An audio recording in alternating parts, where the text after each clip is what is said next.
One of the traps of science fiction is that the storytellers tend to get carried away in the romance of the idea of space travel and voyage, and it loses a terrestrial connection.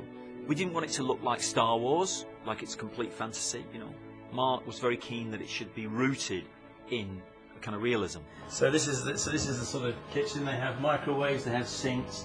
This is the social area where they have briefings. Woo, there they are. The social area is linked with a corridor to the sleeping quarters. In terms of the way we look at our design of our set, we're not reinventing everything. And then this corridor links with the... Searle has invented the Earth Room, which is this box we see at the far end here.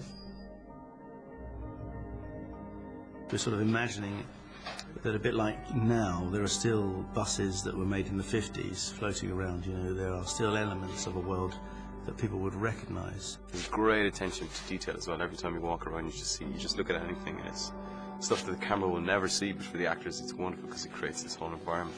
We kind of had this dedication to realism in it as much as was possible, that we would be absolutely fanatically realistic about the size of the sets and the flexibility that gave and the pressure that put on Alvin Kuchler, you know, the cinematographer, to light it and shoot it. There are hardly any windows on the ship, there are only 2. So everything has to be lit by practical lights, and every one of those lights has to be designed. You can't buy them at IKEA. Well, you can buy them at IKEA, you just have to adapt them a bit.